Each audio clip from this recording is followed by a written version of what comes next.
हा, नमस्कार मित्रांनो, आजची तारीख आहे 31/7/2026.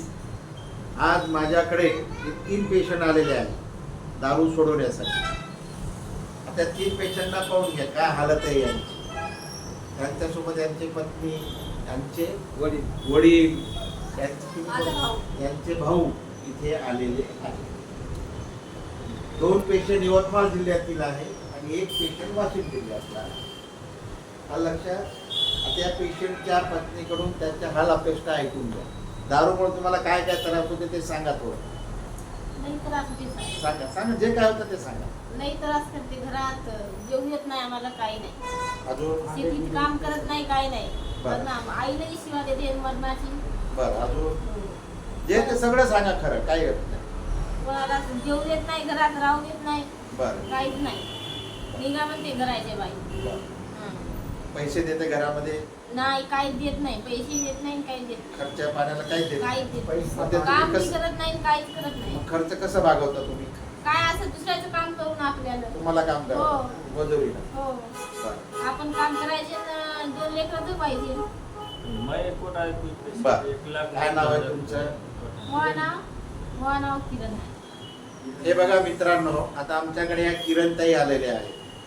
आता त्यांचे हाल अपेक्षा तुम्ही त्यांच्याकडून ऐकलेले आहे की माझा नवरा दारू पितो, पैसे घरात देत नाही, त्रास देतो, मला घराच्या बाहेर निघ म्हणतो.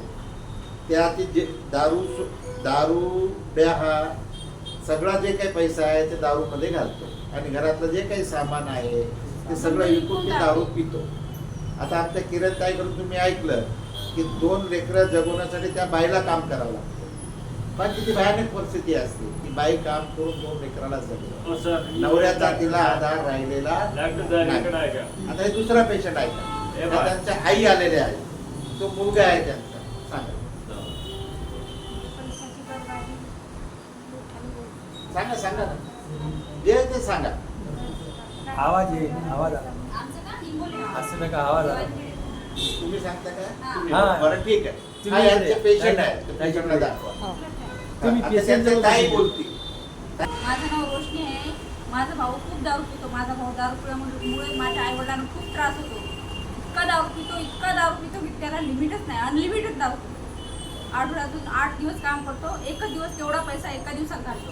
आतापर्यंत त्यांना एवढे त्रास दिले आई वडिलांना, दारू पिऊन खूप त्रास दिले. कमीत कमी त्यानं 1-1.5 वर्षात खूप त्रास दिला माझ्या आई वडिलांना. त्यांनी खूप दारू पिली, त्यांना खूप त्रास दिला. आणि घरात काय म्हणजे त्याला काय समजत नाही, मी कोणाला काय बोलतो, कोणाची रिस्पेक्ट करतो का नाही करत, मी समोर कोण आहे, आई आहे का, बाबा आहे का, बहीण आहे का, मोठे कोणी बुजुर्ग आहे, त्याला काय घेणं देणं नाही. जेव्हा तू दारू पितो ना तेव्हा खूप खूप कोणाला पण काय बी घाणेरडं बोलतो. अनलिमिटेड दारू पितो, जेवढे पैसे तेवढे दारू घालतो. ते दारूमुळे त्याला म्हणजे वाईट संगत आहे, ते खूप खूप बेकार सवय त्याला दारू पिण्याची. बरं, आतापर्यंत त्यांना खूप त्रास दारूचे पैसे कोण देते त्याला? ते मित्र खूप असतात ना सर. बरं. वाईट संगतीमुळे खूप मित्र पाजणारे कमी असतात का? खूप बरं. असतात पाजणारे. त्याचं शिक्षण किती झालं? त्याचं 12वी झाले सर, फर्स्ट इयरला त्याचं ऍडमिशन केलेलं आहे. बरं, पण त्याचं वय त्यानंतर किती काय आहे? तो स्कूलमध्ये शाळेत जात नाही. त्याचं वय किती आहे? त्याचं वय कमी असेल, किती असेल 23-24 पर्यंत आहे. बरं, रोज किती रुपयाची दारू पित असेल? तो रोज तर म्हणजे मित्र त्याला जेवढे पाजतील ते तेवढं पियायला तयार आहे. तरी अंदाजा?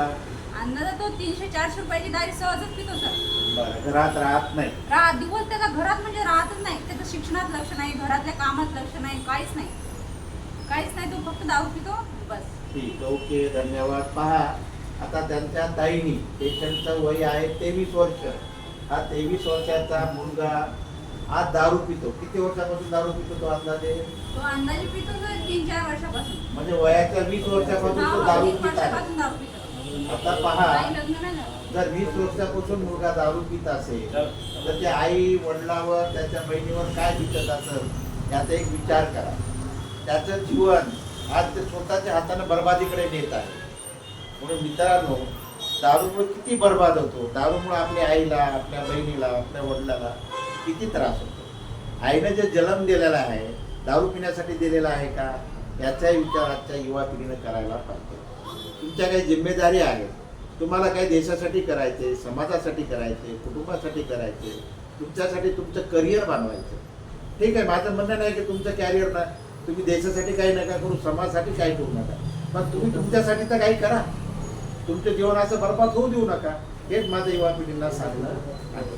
आता आपण तिसऱ्या पेशंटकडे जाऊया. सांगा, तेव्हा त्यांचे वडील बोला काका बोला. नको सर बस काय काय त्रास वाटतो तुम्हाला तुमच्या मुलामुळे? सांगा.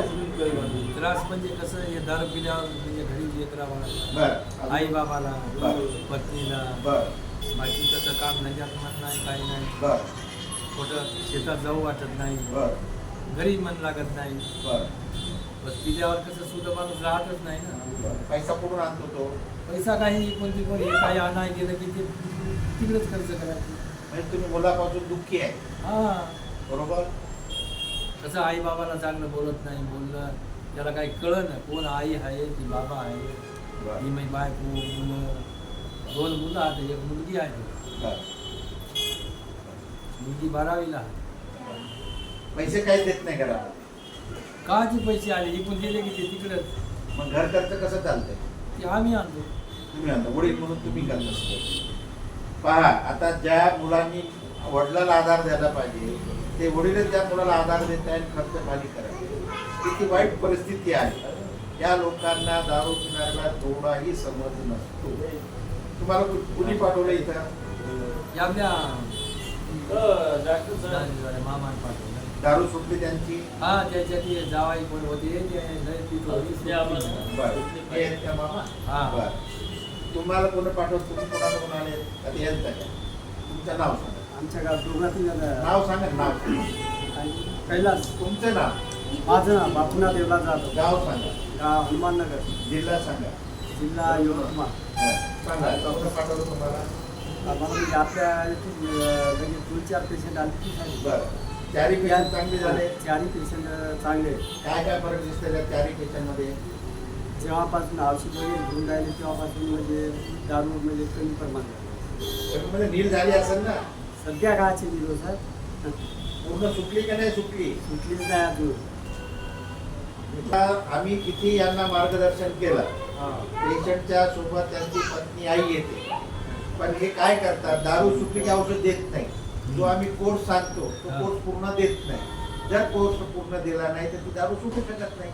कारण याची दारू सुटली याला बिघडून 10 लोक तयार बसलेले असतात. नाही, 2 सगळे. पेशंट आहेत तर ते चांगले आहेत. आता या बाईच्या तोंडातून आहे. 2 पेशंट कोणते आहेत? ते आमच्या गावातलेच आहेत. हां, आता काय काय दिसतं त्यांची परिस्थिती? त्यांची चांगली आहे आता. सगळे दारू सुटली, काल त्याला मी धर्मा बोललो उल्हास तर म्हणे आता चांगली आहेत म्हणे, नियमले. पूर्ण नील झालं. हो कोर्स दिला पूर्ण. हो कोर्स दिला तर आता 100% चांगली दारू आहे. सुटते. चांगले आहेत ते हो, एकदम. आता एकदम चांगली आम्हाला दोघांची सोडायला तब्येत चांगली. अच्छा. तर आता ते शरीर बी बराबर आहे. हां. लई चांगलं, एकदम चांगलं आहे. बोलणं चालणं वागणं हो. सगळं चांगलं आहे. सगळं चांगलं आहे. तर माझं आमच्या एक घरात आता जाऊन उद्यापासून माहिती- काय पियाचं यावरती सांगा तर आम्हाला. माझं एकच म्हणणं आहे जर आम्हाला गाडी की भेटली संबंधित तर- बाईनं औषध बरोबर दिलं तर 100% दारू ती सुटते. बाई मला जरा- म्हणली ना काल हां. औषधी द्यायला लागते म्हणे बराबर. पण जेवण लागत. गाडी आम्हाला 100% भेटली सुटते नाही. म्हणे. फक्त औषधी द्यायला लागते म्हणे बराबर. अरे, बाहेर हातींचं. अशी म्हणली ती बाई काल. शांत बसा, शांत बसा. आता हे जे काही लोकांच्या प्रतिक्रिया तुम्ही ऐकल्या त्या तिकडे विचारात घ्या. जर कोणी औषध बरोबर देत असेल, पूर्ण कोर्स घेत असेल तरच मी पेशंट घेत असतो, नसता मी पेशंट घेत नाही. हो ना, बंधन मी घंटाभर मार्गदर्शन करतो, औषध देतो, जे की होमिओपॅथिक आहे. जर संबंधित बाईंनी, औषध देणाऱ्या बाईंनी औषध दिलं नाही तर दारू सुटू शकत नाही. हे लक्षात घ्यायला पाहिजे. जर आपण डॉक्टरांनी औषध देऊन दिलं आणि गोळ्या घेतलंच नाही तर बिमारी हटणार आहे का? म्हणून याची काळजी घ्या. जर कोणाला दारू सोडायची असेल तर दवाखान्याचा पत्ता घ्या. डॉक्टर राजीव अग्रवाल, तुर्के कॉम्प्लेक्स, पुसद नाका, वाशिम, जिल्हा वाशिम.